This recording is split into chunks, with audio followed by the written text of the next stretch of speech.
오래간만에 다시 저희가 녹음을 하고 있는데요.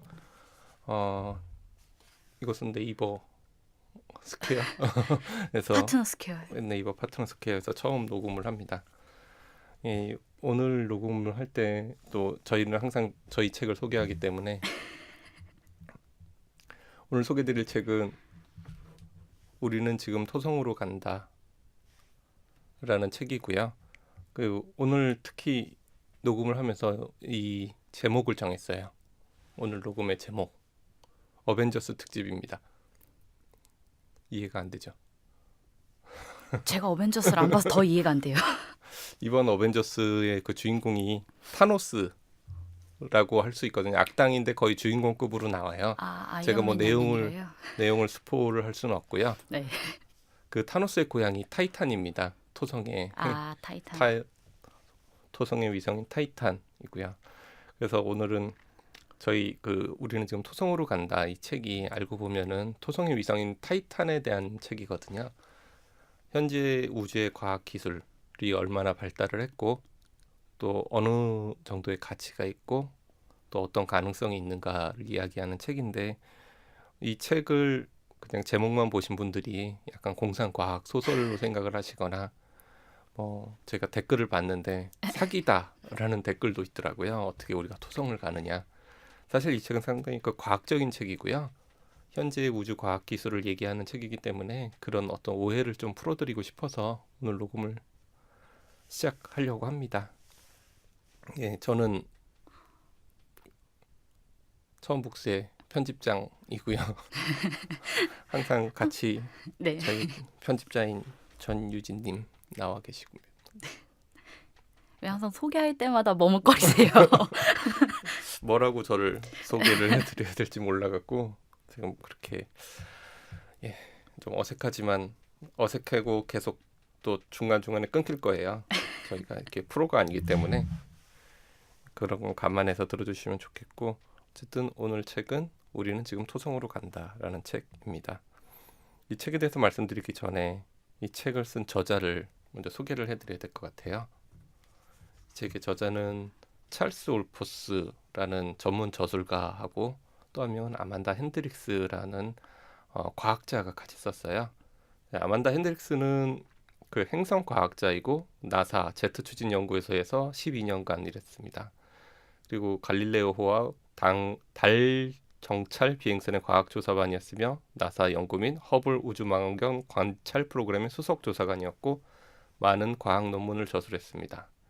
그리고 가장 중요한 건데 이분이 토성 탐사선인 카시니호의 조사관으로 같이 일을 했기 때문에 토성에 관한 많은 것을 알고 계신 분이에요. 그래갖고 여기 나오는 이야기들이 상당히 과학적이라는 거 미리 말씀을 드리고 시작해야 될 것 같습니다. 저자 이야기가 나와서 하는 얘기인데 이제 이 탐사선 이름이 카시니 하이언스라는 이름의 탐사선이거든요.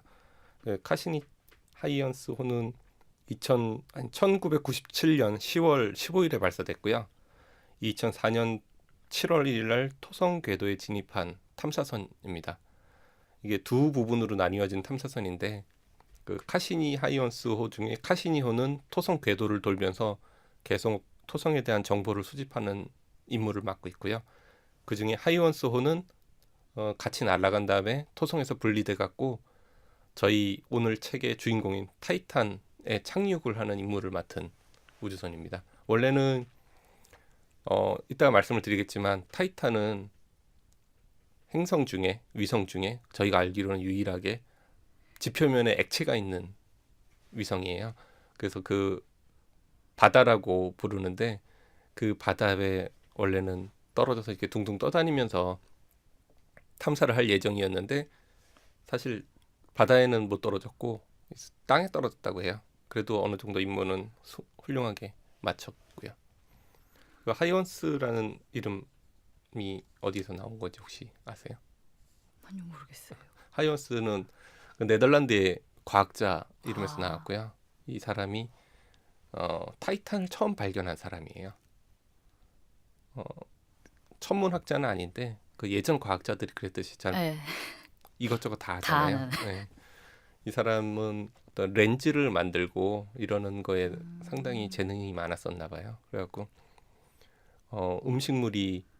음식물에서 어떤 세균 같은 게 자라는 거, 그때는 세균이라는 개념도 없었을 때인데 초파리 같은 게 아, 예전에는 자연 발생. 생성한다고 예. 믿었었잖아요.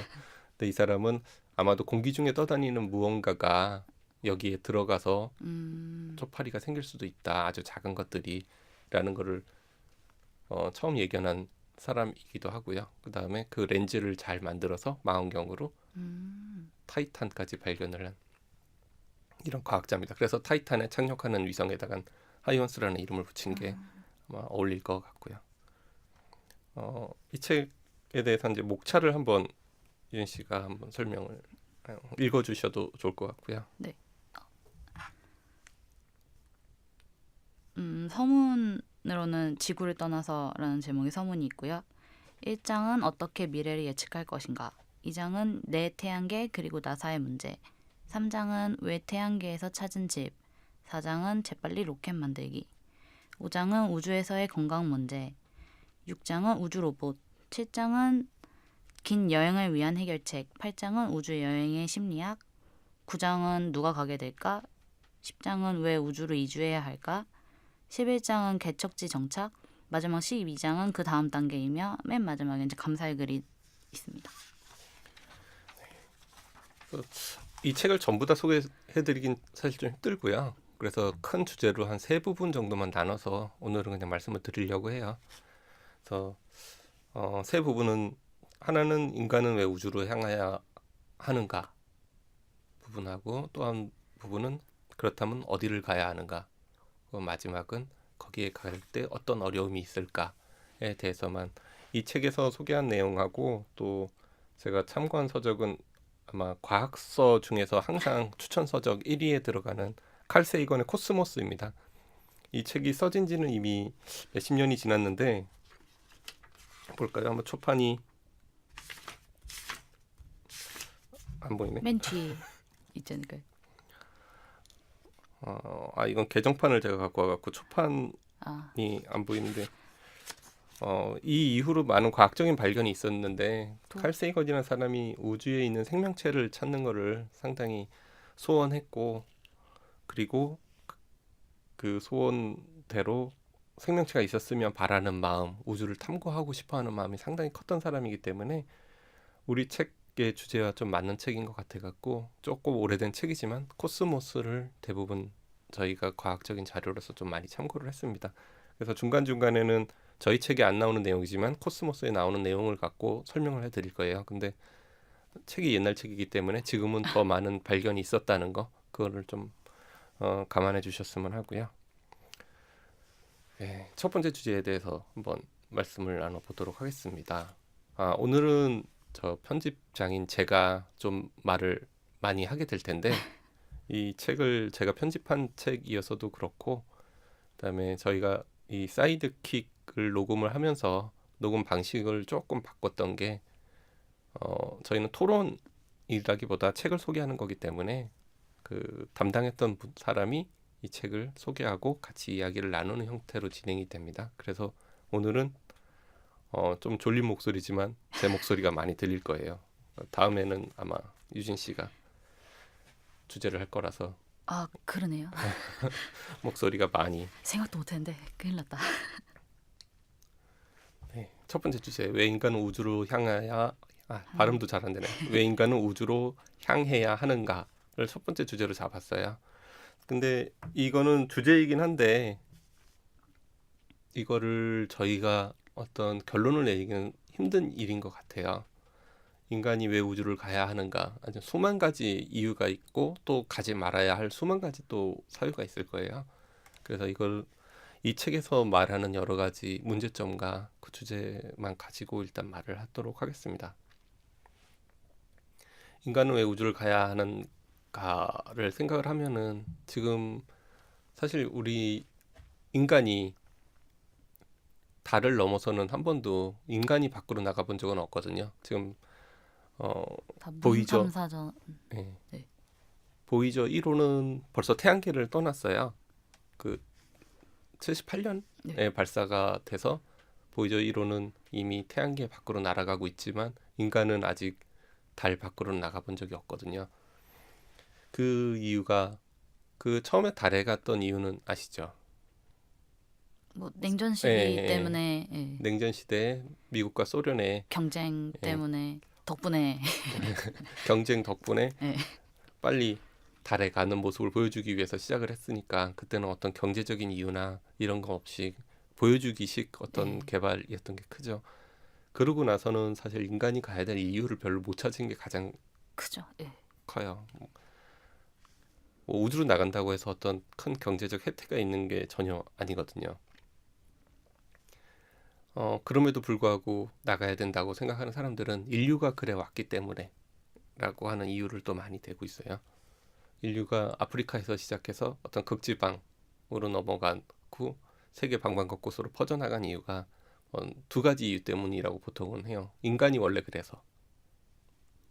인간은 원래 모르는 것을 탐험하는 것을 이유로 삼고 생활하는 종족이라서 라는 이유가 한 가지 있고, 또 하나는 사는 곳이 안 좋아져서 인구 밀도가 높아지고 자원이 부족해져서 떠밀려 나가는 거죠. 자기가 원해서 나가는 게 아니라 떠밀려 나가는 것이 아닐까 라는 이유가 있는데, 이 책의 저자도 만약에 인류가 우주로 사람을 보내고 외계에 정착할 곳을 찾는다고 한다면은 아마 그건 희망적인 이유가 아니라 지구가 더 이상 살기 힘든 곳이 되었기 때문이 아닐까라고 예상을 하고 있어요. 어쩔 수 없이 나가야 된다는 말씀이신 거죠. 그렇죠. 이 책의 저자는 일단은 그렇게 생각을 하고 있어요. 왜냐하면은 지금 미국 같은 경우도, 미국 하면 우주항공 선진국이잖아요. 그 나사로 대표되는 우주항공 선진국인데, 이쪽도 경제적인 이유로 매년 예산이 삭감되고 있거든요. 미국이 이 정도로 삭감할 정도면은 전 세계에서 우주로 사람을 보낼 수 있는 나라는 거의 없다고 봐야 돼요. 이건 뉴스에서 찾아본 건데 2018년도에 트럼프 대통령은 나사 교육공 예산 1억 1,500만 달러를 전액 삭감했다고 해요. 그 교육부라는 곳이 젊은 우주 비행사를 키우는 곳이고 또 제3국에 지원을 해주는 곳인데, 이런 곳에 예산을 전액을 삭감을 했다는 것은 미래를 삭감한 거나 다름없다고 봐야 되겠죠. 트럼프 대통령은 참 유명한 대통령이잖아요. 여러 방향으로 유명하시죠. 네, 그래서 혹시 이런 게 트럼프 대통령만의 어떤 특징, 그 사람만의 막나감? 뭐 이런 게 아닐까 생각할 수도 있는데, 사실 오바마 대통령은 지금까지도 미국에서 가장 사랑하는 대통령 중에 한 명인데, 오바마 대통령도 2012년에 화성 탐사 비용의 20%를 삭감을 했어요. 그리고 인셀라두스 계획이라는 계획도 오바마 대통령이 취소를 시켰고요. 그런 걸로 봐서는 지금 우리는 아마 미국마저도 우주로 나가야 되는 어떤 이유를 많이 못 찾고 있는 거죠. 그리고 이제 그거는 나사에서 초래한 바도 있어요. 나사의 개발 계획이 그리 경제성을 따지지 않고 예산을 받아서 연구만 하는 어떤 집단이었기 때문에 그런 것도 있고요. 그래서 우주왕복선이라고 한참 콜럼비아호나 네. 디스커버리호나 많은 우주왕복선이 왔다 갔다 했었잖아요. 그 우주왕복선이 그 개발할 때는 나사에서 화물 1파운드 한 4.5kg 정도 되죠. 4.5kg 정도를 우주로 쏘는데 한 100달러 정도가 들 거다. 나중에는 점점 효율이 좋아져서 우주왕복선이 왔다 갔다 하면서 화물을 나르면 라고 장담을 했는데, 실제로 우주왕복선 계획은 2011년 끝나거든요. 근데 2011년 끝날 때까지도 1파운드당 운반 비용이 3만 달러였다고 해요. 4.5kg을 우주로 보내는데 3만 달러였다고. 그러니까 아무 경제적인 이익이 없었던 거죠. 거기서 뭘 가져오기도 힘든 거고 가지고 가기도 힘든 거네요, 결국. 그렇죠. 그래서 우주 왕복선 프로젝트는 완전히 종료가 됩니다. 2011년 마지막 비행을 끝으로. 그래서 미국도 이제는 우주로 사람을 보낼 수 있는 방법이 거의 없어요. 지금도 우주인을 그 우주 국제정거장 ISS에 보낼 때는 소련이 러시아요? 아니죠. 죄송합니다. 네. 소련도 맞기는 한데. 구소련. 예. 러시아의 로켓을 이용해 갖고 지금은 가고 있거든요. 러시아의 비용을 지불을 하고. 러시아에 허락 같은 게 있어야만 그쪽에 갈 수 있다는 식으로 책에 나와 있더라고요. 네. 이제 우리나라도 얼마 전에 나로호 이런 네. 것도 다 러시아 쪽 기술을 받아들여서 발사를 했었죠. 그만큼 기술도 이제 더 이상 개발을 잘 안 하고 있죠. 그래서 이 책의 저자는 민간 쪽에 희망을 걸고 있어요. 우주로 나가는 계획은 이제 민간으로 간다. 음, 그 대표적인 게 우리가 잘 알고 있는 스페이스X. 일론 머스크가. 예. 불안하긴 한데. 근데 일론 머스크는 화성으로 가고 싶어 하지 않나요? 네, 그렇죠. 화성으로 가고 싶어하는 걸 자기의 꿈이라고 생각을 해요. 이 사람이 뭐라고 말을 했냐면 많은 사람들과 화물을 화성으로 보내는데 필요한 기술을 개발해 자급자족하는 문명 사회를 건설하는 것이 제 포부이며 장기적으로 염원하는 것입니다. 이 회사를 시작한 이유이기도 합니다. 아주 몽상가이죠. 근데 이런 몽상가가 아니면은 지금 현재는 우주로 사람을 보내겠다는 계획을 세울 만한 사람이 별로 없어요. 그래도 이렇게 민간에서 진행을 하다 보니까 비용 자체가 지금은 많이 싸지고 있어요. 아, 한 예로 스페이스X는 이 발사체를 만들거든요.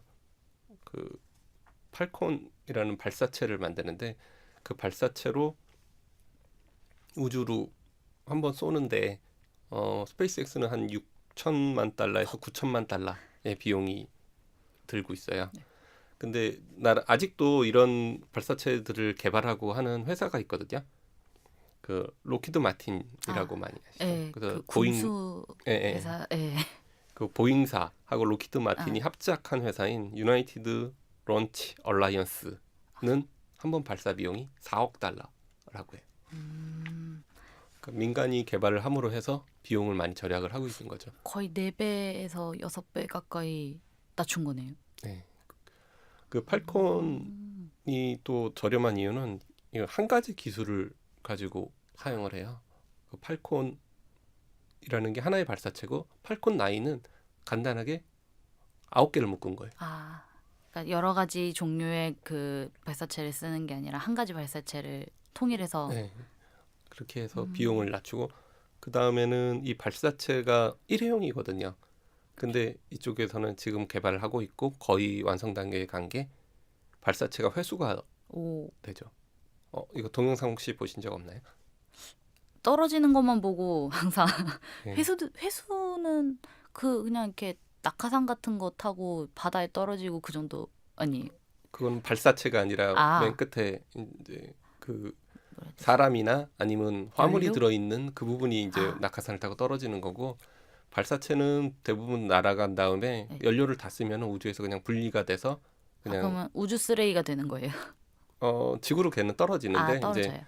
거의 상층 해체가 되고 박살이 나는 아, 더 이상 사용할 수 없는 형태가 되는데 음. 이거 한번 유튜브나 이런 데서 한번 네. 찾아보시면 되게 재밌을 거예요. 발사체는 이렇게 연필처럼 생겼잖아요. 예, 예. 연필처럼 생긴 이렇게 게 얇게.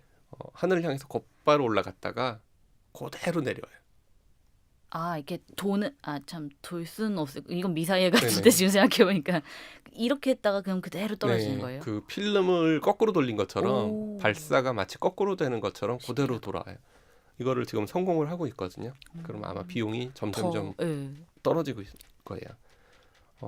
이걸 또 개발하는 회사가 제프 베조스가 있는 아마존에도 오리진이라는 회사일 거예요 아마. 비슷한 개발을 하고 있어요. 근데 목적은 좀 다른 개발. 스페이스X는 이 괴짜다 보니까 앨런 머스크가 예. 화성까지 가는 걸 정말로 꿈꾸고 이런 걸 개발을 하는 듯 해요. 거기 있는 직원들도 다 그렇게 믿고 예. 있다고들 하거든요.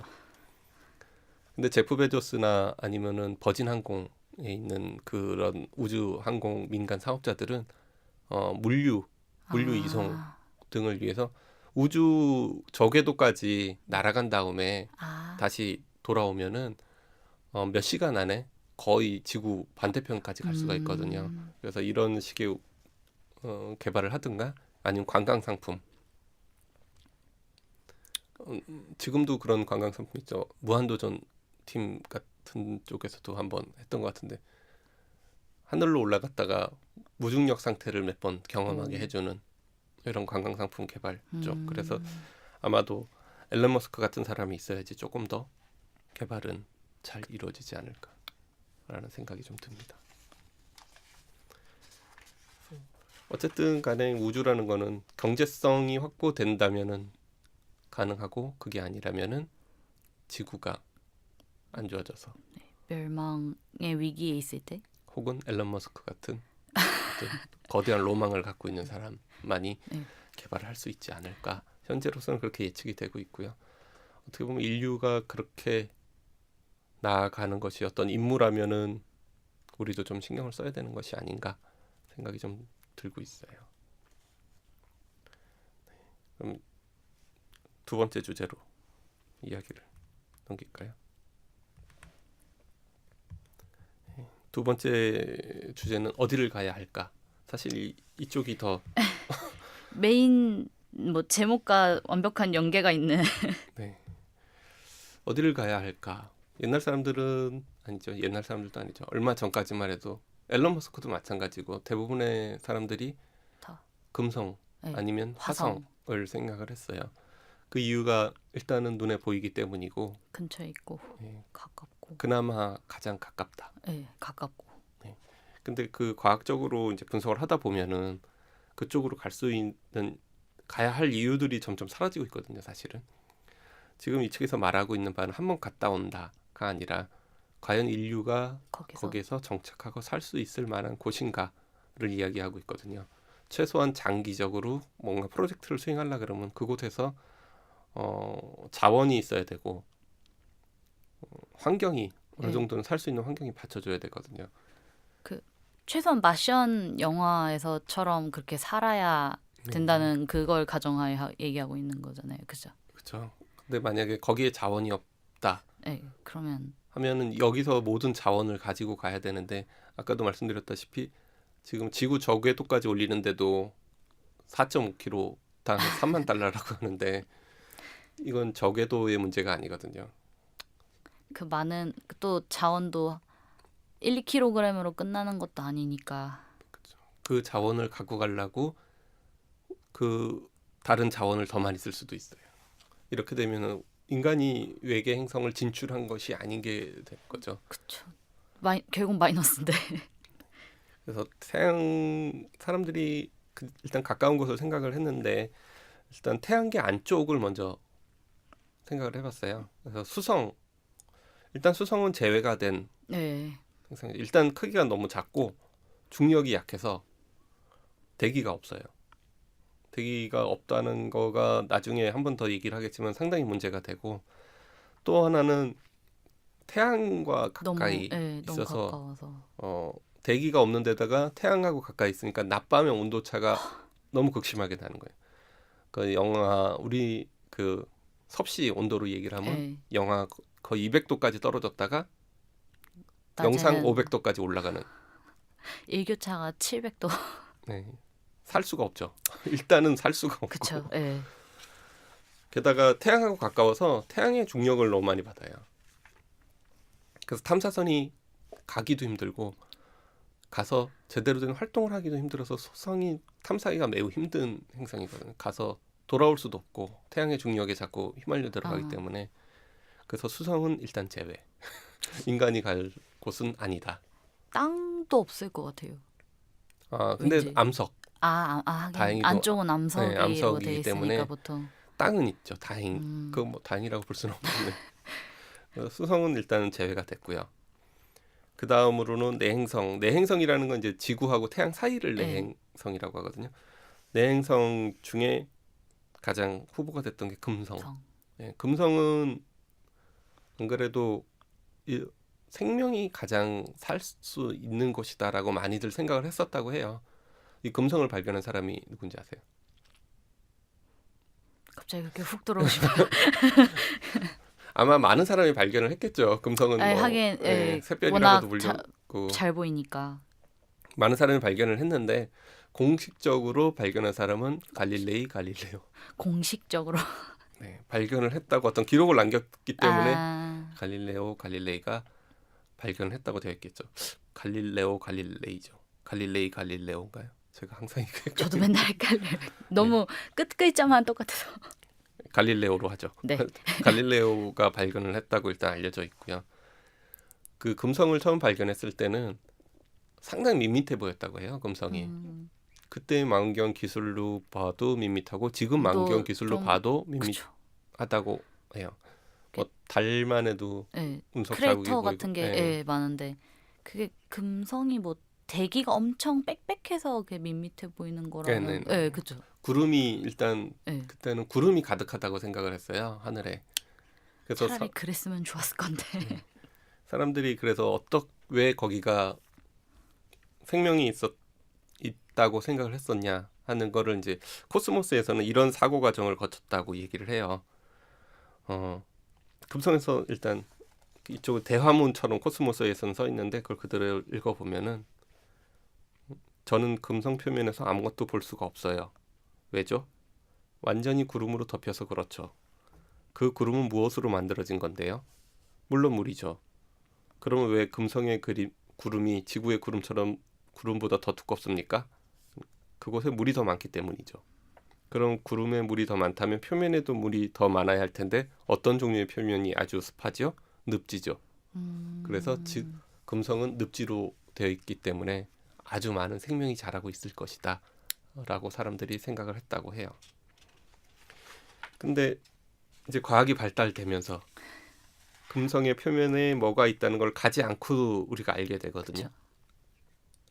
망원경이 좋아져서 그곳에 무엇이 있다라는 걸 아는 건 아니고요. 그 금성을 알라고 하면은 지금도 이거는 우주 천체에서 많이 사용하고 있는 건데 그 천체 대기를 알라 그러면 거기서 나오는 빛을 조사를 해요. 거기서 어떤 색깔의 빛이 나오느냐. 물론 금성은 행성이기 때문에 직접 빛을 내는 건 아니고 네. 태양의 빛을 반사를 하는 거죠.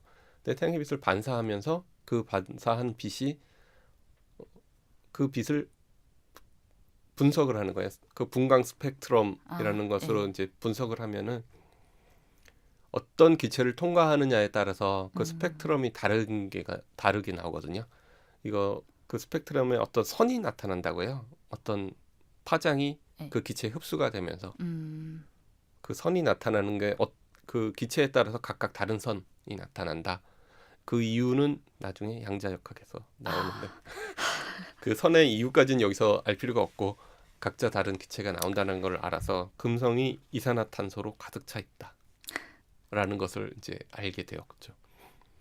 그리고 금성의 대기 온도도 역시 표면 온도가 거의 480도까지 올라가고 금성은 대기가 있어요. 대기가 근데 너무 조밀한 대기. 표면이 90기압이라고 해요. 지구에 우리가 서 있는 게 1기압에 네. 서 있는 거거든요. 지구의 표면 기압이 90기압. 금성에가 있으니까 압축되겠는데요. 이게 우리 지구로 따지면은 1km 깊이의 물 속에 들어가는 정도의 기압이라고 해요. 그러니까 여기에 가려고 하면은 그러니까 항상 잠수하고 있는 느낌으로 살아야 된다는 거예요. 그냥 굳이 잠수하는 살자면. 느낌도 아니죠. 그렇죠. 그러네요. 핵 잠수함 정도 되는 그 정도 기압을 견딜 수 있는 잠수함을 타고 살아야 되는 거죠. 뭐 공기가 없는 것 정도는 문제가 아닌 거죠. 이 정도는. 네, 그렇죠. 거기다 이제 480도라는 온도라는 것도 우리가 흔히 생각하면은 가정용 오븐의 온도가 200도예요. 200도. 예. 네. 그러면 가정용 오븐보다 훨씬 뜨거운 온도에서 살아야 된다라는 게 그냥 문제가 아니죠. 이거. 근데 금성이 왜 이렇게 뜨거우냐라는 거를 지구의 미래일 수도 있다라고 얘기를 해요. 지구가 온난화 때문에 지금 이산화탄소가 많아지고 황화합물 같은 게 자꾸 많아지잖아요. 이산화탄소가 열을 가둬서 네, 그렇죠. 계속 그 안에서 열이 움직이니까 더 대기가 그 안에가 뜨거워져서 금성이 그만큼 뜨거워진 거면 과학적으로 지금까지 밝혀진 바로는 그 이론이 가장 맞다고 해요. 태양광선이 일단 들어와서 이산화탄소 때문에 그 복사열을 반사를 해야 네. 되는데 이산화탄소 때문에 복사열이 갇혀버리는 거예요. 그 안에서. 그래서 그 온도가 계속 올라가서 약 480도까지 올라갔다. 근데 지구가 만약에 그렇게 뜨거워진다. 그러면 그만큼 뜨거워지기 전에 몇 도만 올라가도 일단 네. 식물들이 죽기 시작하거든요. 식물들이 죽으면은 식물을 주식으로 삼는 동물이 죽고 그 동물이 죽으면 이제 또 육식 동물이 죽고 결국은 인간도 살기가 힘들어지는 이런 내용으로 가겠죠. 그때까지 가면은 이산화탄소가 더 이상 안 나오면은 그렇게 뜨거워지지는 않겠죠. 근데 뭐 이산화탄소가 많아지는 이유가 뭐 우리 인간이 많이 배출을 한다라는 것도 있지만 뭐 다른 원인도 있다고 하니까 그건 뭐 확실히 모르는 거이긴 하죠.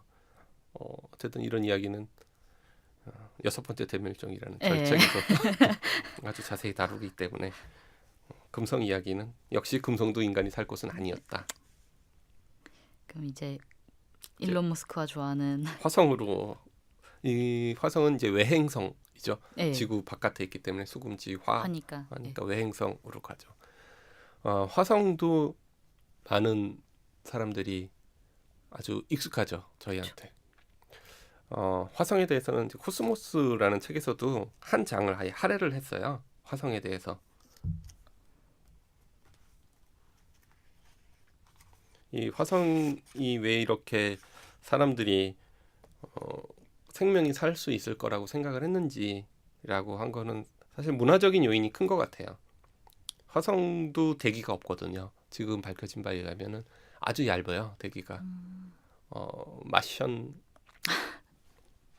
보셨나요? 영화도 보고 책도 봤어요. 네, 거기 보면은 화성을 탈출할 때 네. 우주선 앞을 그냥 천막으로 가리고 예, 맞아요. 탈출을 그래서 하잖아요. 말도 안 된다고 생각했는데 거기는 대기가 없으니까 그게 가능한 공기의 거예요. 마찰 같은 거를 아, 막을 필요가 없는 거예요.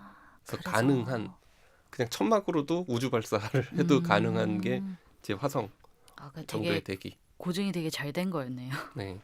대기도 없고 그 대기가 없는 게 또 뭐가 문제냐 하면은 대기가 없으니까 우주에서 날라오는 중입자들이 그대로 그대로. 떨어져요.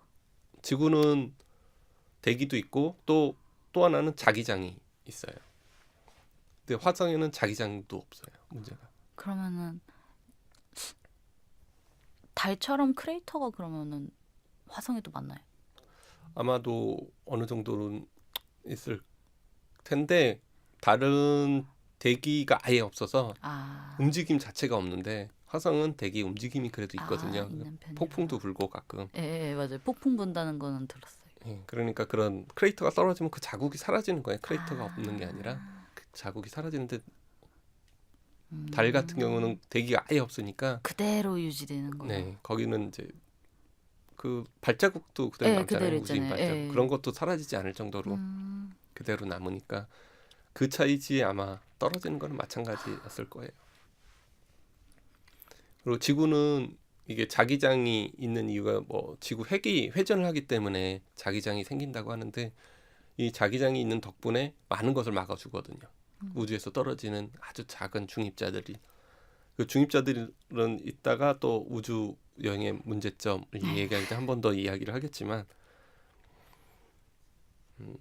그런 문제점이 있어서 역시 여기도 인간이 살기는 좀 힘든 곳인데 왜 인간이 여기 생명이 있다고 생각을 했었냐 하면은 이런 얘기 들어봤죠. 화성에는 운하가 있다.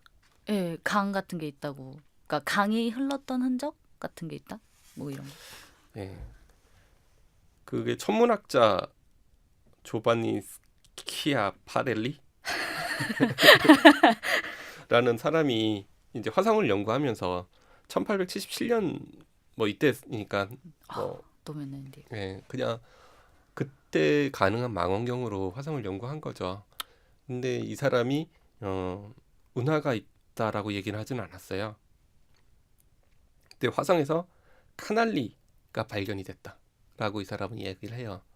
이 카날리가 이탈리아로는 어떤 파인 홈이나 가늘게 길게 파인 홈을 이야기하는 거예요. 그러니까 관찰을 했는데 홈이 보인다.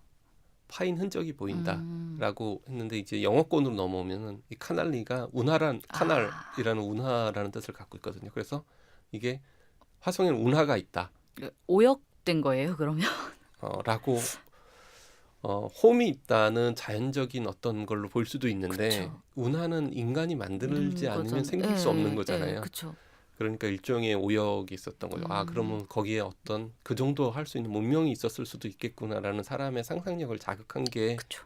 화성에 생명이 살 수도 있다라는 이야기가 나오기 시작했고, 그러니까 그런 상상력을 배경으로 이제 소설들이 나오기 시작한 거예요. 공상과학 소설들이 다. 네, H.G. 웰스라는 사람이 우주전쟁이라는 소설을 쓰죠. 그건 얼마 전에 톰 크루즈 네. 나오는 영화로도 한번 다시 리바이벌이 됐죠. 아, 스티븐 스필버그가 감독하고 아, 이렇게 삼각 트라이포드라고 하나요? 그 다리가 세 개인 우주인이 나오는 우주인이라고 해야 되는 우주 그런 기계가 외계인? 나오는 그 영화에서도 외계인은 화성인이거든요. 네. 지금 생각해 보면 옛날에 한창 막 외계인 설 막 이런 거 하면 다 화성인이었던 것 같아요. 다. 그런 아마도 소설들이 네. 많은 작용을 했다라고 생각을 하고요. 그다음에 H.G. 웰스라는 사람이 쓴 그 혹성 우주 전쟁이라는 소설을 가지고 이제 오슨 웰스라는 영화 감독이자 배우이자 매우 유명한 엔터테이너가 라디오 프로그램을 만들어요. 근데 라디오 프로그램을 만들 때 이 사람은 조금 충격적으로 만들고 싶어서 첫 화를 드라마라고 얘기를 하지 않고 실제로 공습 경보가 내린 것처럼 지금 외계인이 쳐들어왔습니다라고 라디오에서 방송을 시작해요. 그러니까 사람들이 대피를 하고 큰 소동이 일어났었거든요. 너무 사회의 1930년대. 혼란을 이야기하는. 나중에 뭐 사과도 하고 벌금도 냈다고 하나 그러는 것 같아요. 그래야 될 것 같아요. 그래서 그런 소동의 주인공이기도 하고, 그래서 화성에서 사람이 살 수 있을 거다라는 이야기가 많이 떠돌았죠. 그러나 또 과학적으로 지금은 큐리오시티라는 탐사 로봇도 가 있고 많은 것들이 벌써 세 번째? 큐리오시티가 세 번째인가요? 찾아볼까요? 오퍼튜니티, 큐리오시티 뭐 이런 식으로 해서 오퍼튜니티랑 큐리오시티는 한데 그 전에 있었는지 없었는지를 모르겠어요. 그런 시리즈들이 많이 가서 흙도 파보고 주위도 관찰해보고 하니 생명은 없다. 생명의 흔적도 지금 발견할 수가 없다가 현재까지는 결론이거든요. 근데 칼 세이건 같은 경우에는 아직도 근데 희망을 놓지 않은 것 같아요. 코스모스를 보면은 물론 이때가 큐리오시티나 이런 거를 가기 전에 쓴 책이라서 그런 것도 물론 있는데, 지구와는 만약에 생명이 있다고 하도 지구와는 다를 것이다. 아주 작은 미생물 같은 거는 지구와 다른 미생물이 있을 것지도 모른다라는 어떤 가능성을 또 두고 있고, 또 만약에 그 넓은 화성에서 우주에서 우리나라 한국도 아니죠. 지구로 무엇인가 왔는데 해필이면 사하라 사막에 떨어졌다. 그러면 주변에 아무것도 없다. 생명이란 없다. 우리가 그쵸. 그동안 관찰한 것은 생명의 흔적은 아니었나 보다라고 결론을 내릴 수도 있는 거니까 아주 결론을 지금 딱 내릴 수는 없지만 현재까지는 생명은 없는 것 같다. 그리고 운하가 보였다고 하잖아요. 네.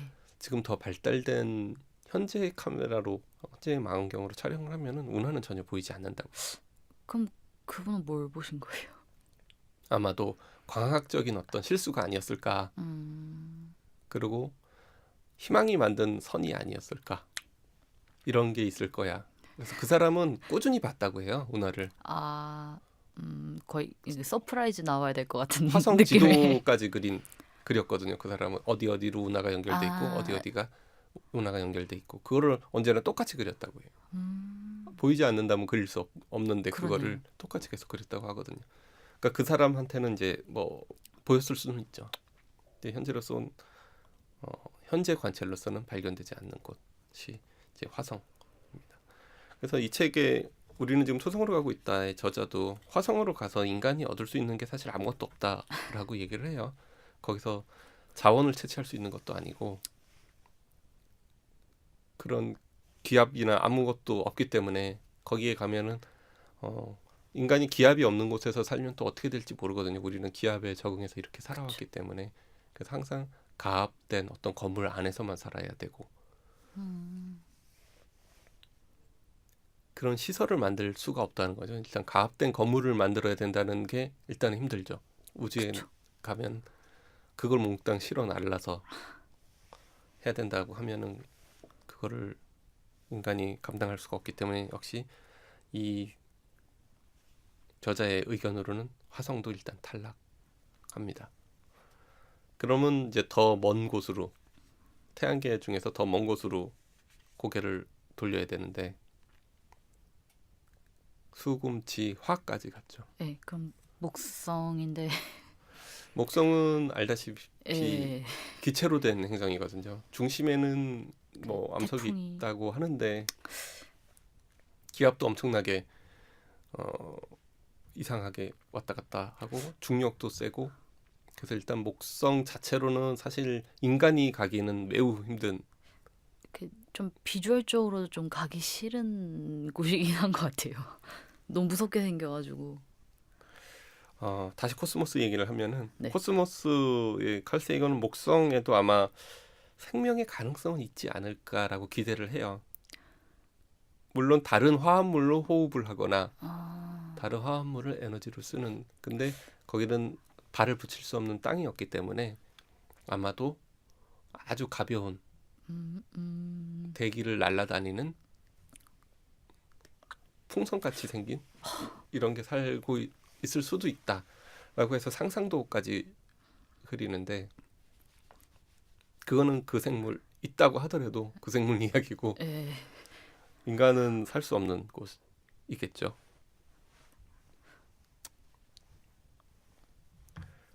그래서 그 눈을 돌린 곳이 이제 목성의 위성들이거든요. 목성에는 여러 가지 위성이 예, 있잖아요. 어, 큰 애들이. 이것도 갈릴레오가 대부분 예, 이름을 붙였다고 하는데 목성의 위성 중에서는 가장 사람들이 잘 알고 있는 것이 유로파. 유로파. 그렇죠? 유로파는 지금 알려진 바로는 혹은 가능성으로는 물이 있을 거다. 네. 물이 있고 그 물 속은 아마 어느 정도는 따뜻해서 수중 생물이 살 가능성이 있다라고 하지만 역시 인간한테는 예, 어울리지 않는 곳이죠. 그쵸. 저희는 물고기가 아니니까 가도 그리고 그 지각이 얼음으로 덮여 있는데 아마 지각의 두께만 해도 100km. 예, 10km에서 100km라고는 하는데 어느 쪽이든 사실 파고 들어가기도 힘들고. 지금 우리 인류가 지구를 파고 들어간 것도 그렇게 예, 깊게 파지를 못했거든요. 12km인가? 뭐 그 정도인데 우주까지 가서 가서 얼음을 10km 이상. 네, 판다는 것 자체가 매우 힘들 것 같아요.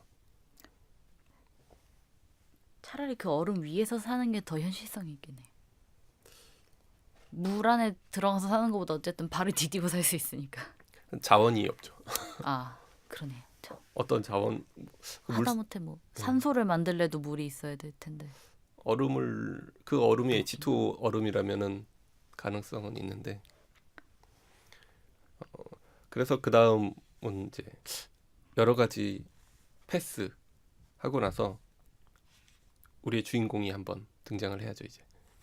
토성이. 예. 토성은 목성과 거의 같다고 해요. 사실 토성이 또 기체형 예. 행성이고 그 주변에 토성의 띠는 거의 대부분이 얼음 조각이라고 하고 그 중에서 타이탄이라는 위성이 있죠. 그 위성이 지금까지 밝혀진 바로는 가장 인간이 가서 살 수 있지 않을까라고 이 저자는 일단 이야기를 해요. 그 이유는 대기가 있고 기압도 어느 정도 있어서 거기는 가압이나 감압을 한 집까지는 필요 없을 것 같다라고 얘기를 하죠. 그냥 안에 텐트 같은 거를 치고 뭐 공기만 주입하는 형태로 하면 될 것 같다라고 얘기를 하고요. 그 다음에 아까 얘기했듯이 바다가 있어요. 바다가 있다는 거는 그 안에 어떤 생명의 가능성도 있고 그때 그 바다가 우리가 생각하는 H2O는 아니고 메탄. 메탄으로 이루어진 바다라고 하죠. 그래서 그 메탄은 우리가 생각하는 지구에서도 있는 그 메탄과 같은 거니까 이거를 연료로 사용할 수 있다고 해요. 지금 지구에서 자동차를 굴러가게 하는 정도의 엔진만 있으면은 이 메탄을 연료로도 사용할 수 있을 거다라고 이야기를 하고요.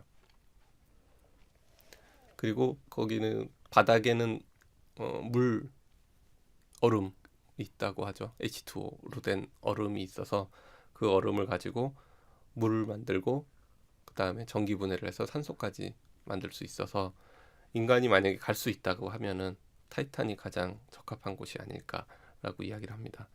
그리고 온도는 여기 타이탄도 낮아요. 영하 아무래도. 100도 이하로 내려가는데 보온이 잘 되는 옷 정도만 입으면 그래도 괜찮을 거다. 그리고 대기 중에 현재 알려진 바는 질소가 많다고 하죠. 그래서 질소가 많아갖고 만약에 산소 마스크가 실수로 벗겨진다고 하더라도 바로 죽을 정도는 아니고 약간의 어지러움증, 그 잠수병에 걸린 것 같은 아, 그 사이에 재빨리 다시 산소만 공급을 해주면은 큰 어려움이 없이 살 수 있을 거다라고 이야기를 하고 있죠. 그리고 이건 상상력이지만 거기에는 대기가 두껍고 또 날이 추워서 대기가 조밀하기 때문에 우주에서 날아오는 중입자들을 또 막아주고 그 다음에 하늘을 나이스. 날 수 있을 것 같다. 작은 날개를 달고 조그마한 프로펠러 같은 것만 장착을 하면 인간도 하늘을 날아다니다가 만약에 고장이 나서 떨어진다고 하더라도 그리 세게 중력이 낮아서 세게 떨어지진 않는다고 해요. 책에 뭐 시속 24km 정도라고 써 있던데 그 정도면은 꽤 세죠. 그래도 뭐 살게 살 수는 있겠죠 뭐. 지구에서 떨어지는 것보다는 훨씬 예. 쉽게 뭐 유영을 할 수도 있고 그 사이에. 그러니까 그러네요. 이 사람은 아주 그나마 인간이 가서 살 수 있는 건 태양계 내에서 타이탄이 유일하지 않을까라고 얘기를 합니다. 일단 첫 번째 시간은 여기까지만 하고 다음 시간에 조금 이어서 이야기를 하는 걸로 하죠. 네.